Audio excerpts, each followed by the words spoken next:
여러분은 지금 경제를 조금씩 알아가고 있는 김혜민 PD와 함께하고 계십니다.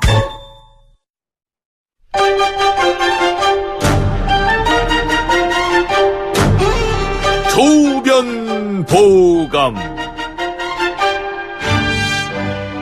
12월부터 새롭게 선보이는 코너입니다. 조변보감. 명심보감, 동의보감처럼 여러분에게 약이 될 코너입니다. 이 코너를 이끌어 주실 분, 리더는 하루에 100번 싸운다의 저자 조우성 변호사입니다. 안녕하세요, 변호사님. 네, 안녕하세요. 제목 마음에 드세요? 조변보감. 그 너무 과분한 제목이네요. 조변보감에서 저희가 명심보감과 동의보감을 생각했어요. 근데 동의보감은 잘 알고 명심보감은 어떤 책이죠? 명심보감은 오늘날로 얘기하면 오늘날에도 이런 책 있잖아요. 뭐 조언 문구를 이렇게 이렇게 모아서 편집해 놓은 책. 그래서 화장실 가면 잘 붙어 있잖아요. 좋은 문구 그런 거. 그렇죠. 명심보감이 바로 그런 책이에요. 원래 이게 중국에서 범입본이라는 사람, 명나라 사람이 고전의 좋은 얘기들을 모아놓은 책이었고, 네. 이게 이제 고려 시대의 충렬왕 때 추적이라는 사람이 다시 그걸 좀 편찬을 해서, 네. 그러다 보니까 한문을 처음 배우는 학생들이 천자문, 이 코스가 천자문, 동몽선습, 경몽요결, 그 다음에 명심보감, 요렇게 쭉 배워가는 하나의 코스죠. 그렇군요. 그리고 이제 마음을 수양하는 그런 내용들이 네. 많고, 우리가 이런 책도 있잖아요. 우리가 배울 것은 뭐 유치원에서 다 배웠다 이런 식으로 이게 되게 옛날에는 어린애들을 위한 책이었지만 지금 읽어봐도 인생살이의 어떤 지혜를 많이 느낄 수 있는 책이긴 합니다. 그렇죠. 우리가 왜 이 코너를 조우성 변호사님과 하고 조변보감이라고 지었는지 여러분들 기억하실 거예요. 리더는 하루에 100번 싸운다 이 책 한비자를 가지고 책을 쓰신 건데 이 책의 저자로 저희가 한번 모셨었잖아요. 근데 우리 조 변호사님이 이런 고전에 대한 지식, 지혜 그 지식 지혜를 특히 경제 문제에 관통해서 현실 적용하시는데 굉장히 탁월하시더라고요. 그래서 생생경제에서 우리가 변호사님을 모시고 경영과 경제 관련된 이런 이야기들을 좀 나누고 싶어서 이 코너를 신설했습니다. 변호사님 어떤 각오로 임하시겠어요? 이름이 너무 거창해서 이게 보감이라고 하는 게 네. 귀감이 될 만한 좋은 글 뭐 이런 거거든요. 그래서 제가 힘 닿는 한 제가 경험했던 사례들 그리고 동양 고전에서 그런 지혜들을 뽑아서 전달해 드릴 수 있도록 하겠습니다. 네, 방송 들으시면서 여러분들도 오늘 나누는 이 주제에 나 이런 비슷한 고민이 있었다. 아니면 다른 고민이라도 좋습니다.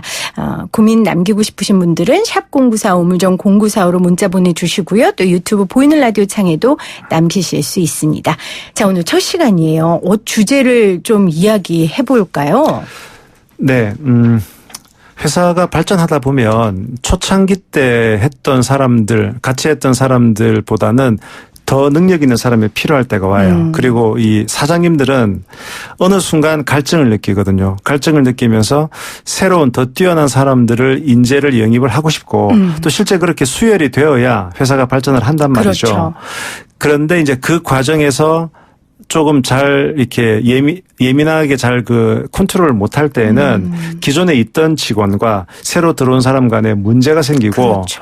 심지어 기존에 있던 사람들이 회사를 망가뜨리는 이런 경우들을 제가 여러 번 봤습니다. 그래서 외부에서 새로운 인재를 영입할 때 어떤 점을 주의해야 되는가 이런 테마로 한번 해봤으면 싶습니다. 굉장히 중요하죠. 저도 첫 직장이 있었고요. YTN 라디오에 경력 직원으로 들어왔어요. 그래서 제가 이걸 굉장히 잘 압니다. 네. 그러니까 저도 그때는 쉽게 말하면 굴러 들어온 돌이죠. 그러니까 지금 말씀하신 게 굴러 들어온 돌과 박힌 돌의 갈등일 수도 있고 남아있는 사람들, 그러니까 원래 있던 사람들의 경우에는 내가 이 회사를 위해 얼마나 애썼는데 지금 새로운 저 사람을 사장님이 더 대우해? 뭐 이런 갈등들도 있을 수 있고 아마 그런 이야기들을 하시려고 하는데 외부에서 인재 영입할 때 좀 주의해야 할 것들이 있습니까?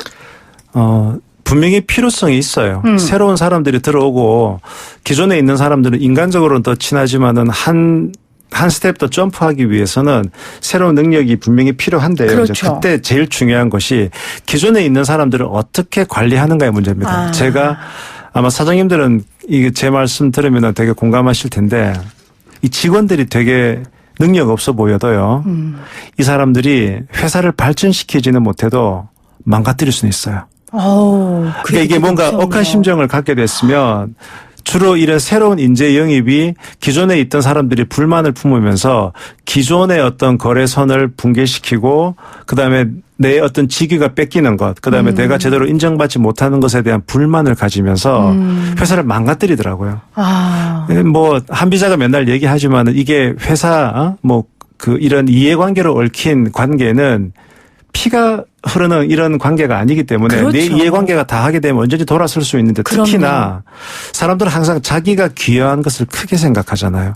내가 이 회사에 어떻게 기여했는데 그렇죠. 이제 우리 사장님은 새로운 사람에 혹 빠져서 저렇게 한단 말이지. 그러면 거기서 자기가 할 수 있는 방법 중에는 내가 그러면 이 회사에 좀 내가 없으면 또는 내가 한번 소위 속칭 고춧가루를 뿌리면 어떻게 되는지 한번 보여줄게.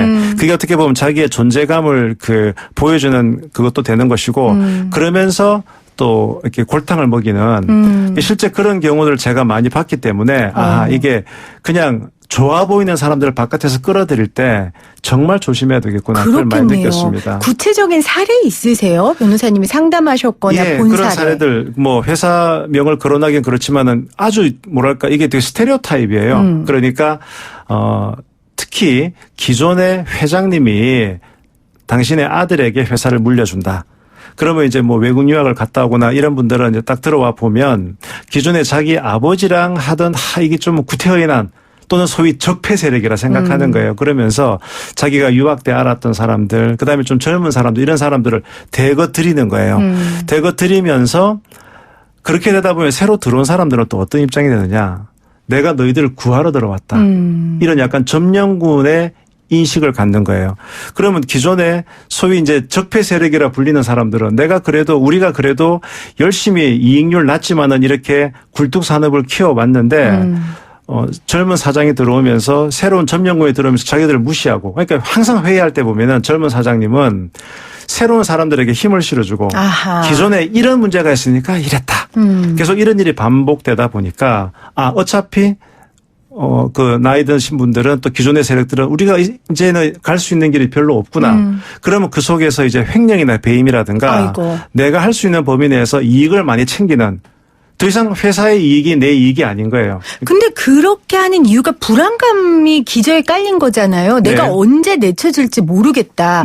그럴 거면 빨리 모을 수 있다 모으자. 그렇죠. 긁을 수 있을 때 긁자. 이런 거 아니에요. 근데 또 한편으로 이해가 가는 건 새로운 사람을 데리고 오는 경영자 입장에선 당연히 새로운 일 하려고 데려오는 건데 그럼 새로운 사람 데리고 와서 옛날 사람들처럼 똑같이 쓰려면 뭐하러 돈 들여서 인력을 데려옵니까? 그러니까 이 조율을 어떻게 해야 되느냐가 너무 중요할 건데 구체적으로 조율할 수 있는 방법을 좀 알려주세요. 그래서 이런 제가 외부 인재를 영입할 때 점검해야 될 것들을 제가 좀 정리해 본 게 있는데요. 첫 번째. 과연 기존 인력들이 성과를 낼 수 있도록 충분한 기회를 줬는가. 누군가를 새로 모셔오기 전에 기존 인력들에게 충분히 성과를 낼 수 있도록 회사가 했는가를 살펴보라는 얘기죠. 그렇죠. 그게 가장 중요하고요. 두 번째는 기존 인력들에게 충분히 상황을 설명하고 납득시켰는가. 예를 굉장히 들어서 중요한 작업이네요. 우리 회사의 지금 현재를 정확하게 인식하게 하고 지금 이대로 가다가는 과연 5년 뒤 10년 뒤 회사가 남아있겠냐 아니지 않느냐.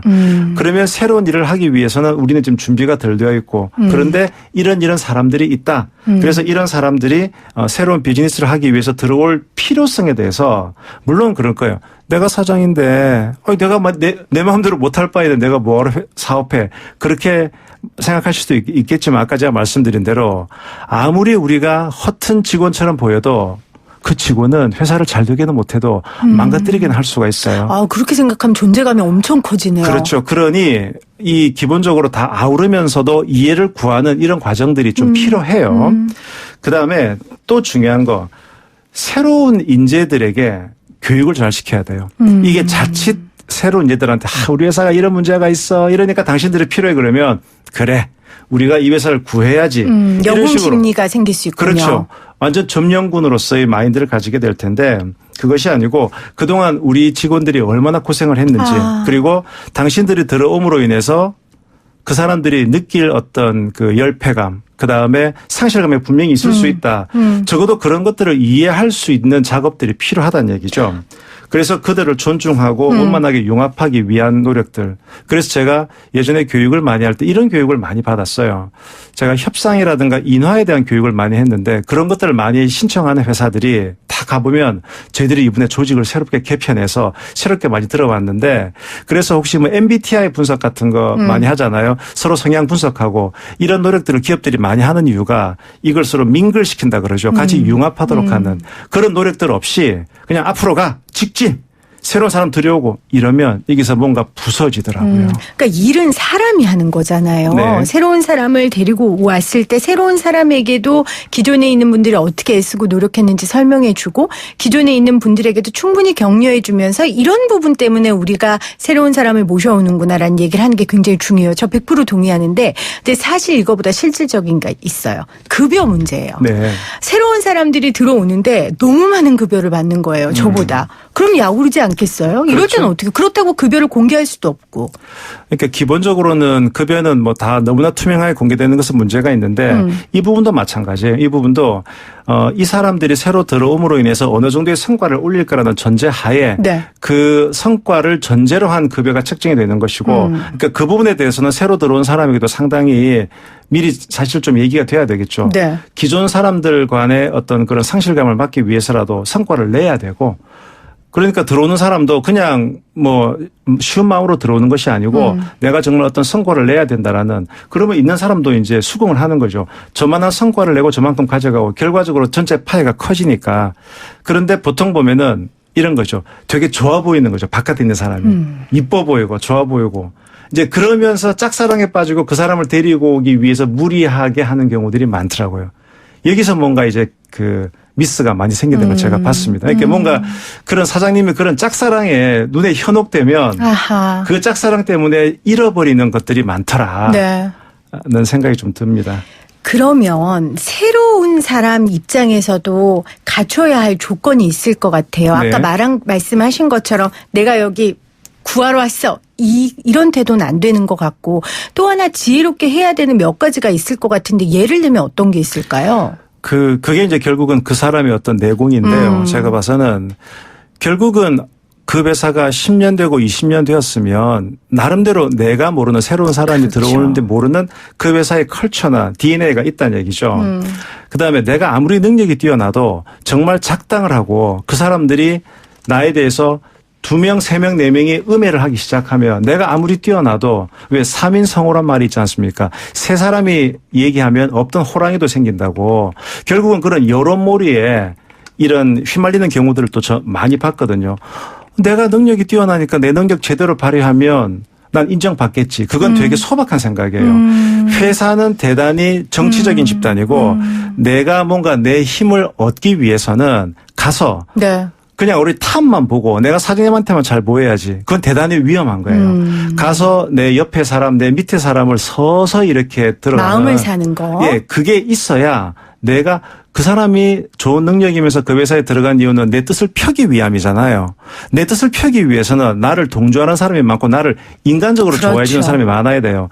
결국은 그런 인간적인 성숙도가 있는 사람들이 새로운 곳에 가더라도 일을 잘 하시더라고요. 그렇죠. 윗사람은 어차피 날 잘 알아서 데려온 거니까 네. 그건 일로 증명하면 되고 결국 기존에 있는 사람들과 잘 마음을 나누는 게 중요하다 하셨어요. 30초만 7984님이 저보다 훨씬 어린 사람이 상사로 들어왔어요. 자존심 상하고 너무 힘들었어요. 이분께 한 말씀 하신다면.